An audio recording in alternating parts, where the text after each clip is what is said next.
listen to podcasts of Joe Walsh and Chicago's Morning Answer with Dan Proft and Amy Jacobson on the AM 560 mobile app. Download it today at 560theanswer.com/mobile. Top of the morning, Dan and Amy. President Trump on 60 Minutes Sunday night said severe punishment if it was proven that Crown Prince Mohammed bin Salman ordered the murder of journalist, and maybe a little bit more than just a journalist, Jamal Khashoggi during his disappearance at the Saudi embassy in Istanbul, Turkey. President Trump dispatched Secretary of State Pompeo to meet with the royal family. Yeah, he's there with them right now. And had a conversation yesterday in which he secured another denial from MBS that he had anything to do with it. Yeah, and it seems like the story is shifting a little bit, but they spoke on the phone for 40 minutes. I just spoke with the King of Saudi Arabia, who denies any knowledge of what took place with regard to, as he said, his Saudi Arabian citizen. I've asked, and he firmly denied that. I've asked Secretary of State Mike Pompeo to immediately get on a plane, go to Saudi Arabia, go to other places if necessary, which he probably will. But with regard to this, go to Turkey if necessary. The king told me that Turkey and Saudi Arabia are working hand in hand very closely on getting to the bottom of what happened. So we'll see what happens. And the report is that the report from Saudi Arabia will be essentially, we accidentally murdered him while trying to take him back to Saudi Arabia to kill him here. Yeah, they wanted to take him in for questioning, and something went wrong, Dan. And they raided the Turkish or the Saudi Arabian embassy in Turkey and took some stuff out of there for 9 hours. The focus is on Khashoggi, a permanent resident of Virginia, as a journalist, but is there more to him? Interesting interview that was brought to my attention by David Goldman over there, Pajamas Media. Interview in a German magazine of a German-Egyptian political scientist named El Defraoui, who's runs a think tank in Berlin, and had met Khashoggi back in the early part of this century. He says if he was murdered, then I would be surprised if his journalistic activities were the only reason. The Saudis own half of the international Arab media. They've generally built up a very effective media shield. As a journalist and activist, Khashoggi may have been extremely annoying but no real threat. But Khashoggi knew a lot. He was not just the media officer of intelligence chief Prince Turki. He was one of the main advisors and was said to have worked for the Secret Service for a while. He was extremely familiar with sensitive issues with the kingdom, and he was a member of the super elite. He might have known too much. Corruption or past knowledge about links to extremism might have been the too much, like, say, the Muslim Brotherhood. Don't forget, this is the nephew of famed, slimy arms dealer Adnan Khashoggi. You recall that name from the Iran-Contra affair in the 80s. For more on trying to kind of distill the issues at bar here, and consider what the president might do in the face of information as it's becoming available. We're pleased to be joined again by Sebastian Gorka. Sebastian Gorka, of course, former deputy assistant to President Trump, and now he's got a new book, Why We Fight, Defeating America's Enemies with No Apologies. Sebastian Gorka, thanks for joining us. Appreciate it. My pleasure. Thanks for having me. So what about Khashoggi and what we know about him or questions we should be asking so that we have full information about him before we make any decisions about what the Saudis did or didn't do? Well, first things first, we have to separate the wheat from the chaff and all the garbage reporting that we've had on this story already. Number one, he's not a journalist, and number two, he's not an American. So this guy was a resident alien in the United States, and he was not a journalist. He was an opinion writer for numerous outlets. Mm-hmm. Secondly, this guy is not an innocent actor. Nobody deserves to be tortured to death or kidnapped. But this is a guy with very, very heavy ties to the Muslim Brotherhood. And as you noted, he's a nephew of probably the biggest arms dealer in modern history. We'll find out soon enough. Mike Pompeo is on the trail. The president has made his public pronouncements. And we will find out soon enough exactly what happened. Was this a rogue element in the Saudi administration? Was this a directive from MBS? And if it is, there will be very serious consequences for Saudi Arabia, because when I was in the White House, we managed to establish a much better relationship with the regime in Saudi Arabia, and MBS was promising us that he was changing his ways and that Saudi Arabia would reform. This is not how you reform a country. Well, there's a number of questions I want to ask you, but let's start with Khashoggi himself. He went into the Turkish or the Saudi Arabian embassy in Turkey to get a marriage license. His girlfriend, fiance, was in the car. He left his phone with her. Do you think he knew, obviously, that something was going to happen? Because he had his Apple Watch on to record the alleged torture of his own death. I'm not going to be rude here, but number one, I'm not going to speculate, and B, this isn't a really big story.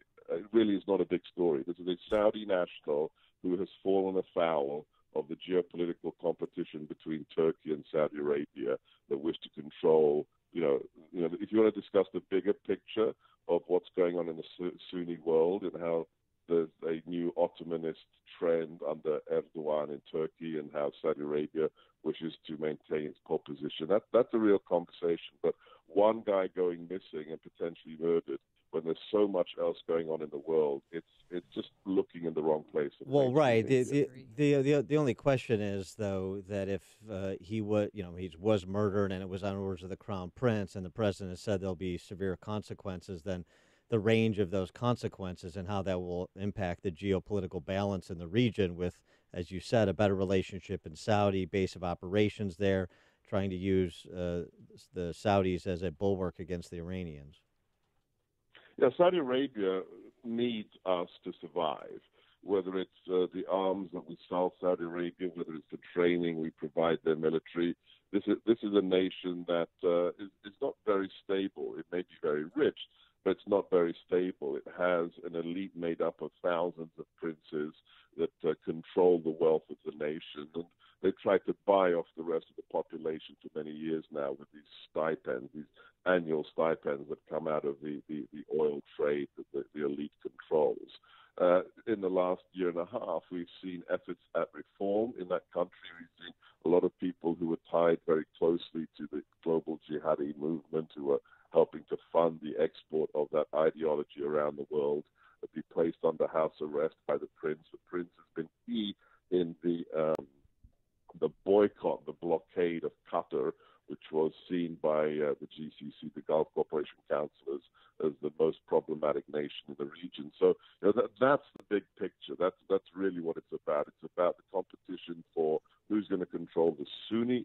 Muslim world and what the balance, as you said, what the balance of power is going to be between the Sunnis and the Persians, the Iranians. Well, that's the big picture. So if you were still advising the president, and MBS does what you would expect someone to do, make some underlings the fall guy for whatever went wrong in this interrogation and so on and so forth, should we just move along, or should the arms deal that you just referenced be under consideration for being rescinded? I mean, you've had senators in both parties suggest that on the Hill already, before we even have all of the facts in. Yeah, this is, I write in Why We Fight that strategy is like politics. It's the art of the possible, not the ideal. And you never make the ideal, you never make the perfect the enemy of the good. So we're not going to take measures, the president's not going to take measures to destabilize Saudi Arabia. That would be very bad for everybody. It would be bad for our friends in Israel. It would be bad for the people in general in the Middle East. But there must be some kind of squeeze put. There must be some penalty. If it is demonstrated that this wasn't an accident, that this was some kind of deliberate measure by government officials, then there must become some consequences. And I would expect them to be in the diplomatic and in the economic arena, but I wouldn't expect them to be large enough to destabilize the kingdom. What if they just come out and admit, yes, one of ours killed this journalist from the Washington Post, and they will pay for their crimes? Not an opinion. Okay, well, right. So he's been published by the Washington Post several times. But what if they admit that, then they just execute the people who killed him? Would that be enough, or do you think there's going to be economic sanctions to follow? Oh, no, there will definitely be some kind of economic or trade sanction involved. And they're not going to do that. I think you're right. I think they're going to make somebody be the fall guy for it. They'll try and push it down to as low a level as possible within the bureaucracy. But even then, this is not a Saudi national, and it didn't occur on U.S. soil. But if you are a nation that is saying, hey, we want to be your friends and we're going to behave better than we've done in the past, and this is what you do, then there have to be consequences. I expect them to be in the national security, trade relations arena. But what about the Saudis? I know we have to, as you just mentioned, the art of the possible here. But as this political scientist I referenced that was interviewed, Al-Dafrawi, made mention that Khashoggi had interactions with bin Laden in the early part of this century. And obviously we know a number of hijackers, the 9/11 hijackers, the terrorists from Saudi Arabia. We know MBS's ties to the Muslim Brotherhood. How much rope should we be giving this ally of convenience in the region? So when I was in the White House, we had a phrase that we used repeatedly for nations like Saudi Arabia that have been very problematic in the past and how we're going to deal with them. And the phrase was behavior modification. And that's what we want to see. We're not interested in grand pronouncements. The president is a man of action. He wants to see results. So the issue is behavior modification. Saudi Arabia is where, the Hijaz, the historic Hijaz, is where Islam was founded in the 7th century. As such, it is a geopolitical player and always will be because of that history. It has, however, in the last 30, 40 years, got in bed with the wrong people. It has key members of past administrations have helped fund and support radical jihadi organizations, bin Laden included. Let's remember bin Laden's father, Mohammed bin Laden, was one of the closest friends of the former king. Mm-hmm. So these are the geopolitical realities. We need to see Saudi behavior change its ways. It has been doing so progressively, but we need to see it change its ways further. Another topic that was covered in the Leslie Stahl interview of the president on Sunday night was North Korea, and she obsessed about Trump's language, his compliments, and his characterization of his relationship with Kim Jong-un. Where do you see North Korea at present in terms of behavior modification? Again, you just have to look at the results. It's stopped launching ballistic missiles over the Sea of Japan, and it stopped doing its illegal nuclear warhead test detonation. So this is amazing. Not only that, we've seen the bodies of 55 American GIs lost during the Korean War, repatriated to the United States. So we've seen amazing behavior modification from the North Korean regime. Now we have to get to the part that's the heavy lifting, which is the dismemberment, the dismantling of its rocket motor facilities, its nuclear test facilities. That's phase 2 of the peace negotiations. And you can bet Mike Pompeo is going to be a very hard taskmaster. Nothing's carved in stone, but the fact that after 65 years since the Korean armistice was signed, you see this kind of behavior modification from Pyongyang is absolutely a massive result. Do you have any view on Nikki Haley's departure as U.S. ambassador to the UN, and any thoughts on who should replace her? Yeah, look, I'm saddened. There's no backstory. There's no conspiracy theory. You look at the video of that presser in the Oval. These are two people who like each other, respect each other. She served her time, and she's prepared to make space for somebody else. In 2 years, look, I've been there inside the lion's den, working inside of any administration. Doesn't matter who the president is. Chews you up and spits you out. The UN ambassador is one of the toughest jobs out there. She's done an incredible job pushing back on the corruption in the UN, the anti-Semitism in the UN. So, she's taking a break, that's fine, but she's not going to disappear from the political stage. Who would I like to see? I'd like to see Rick Grenell. I'd like to see our ambassador to Germany, who was John Bolton's press spokesman when he was at the UN, come and take that position, because he too would be a real fighter. He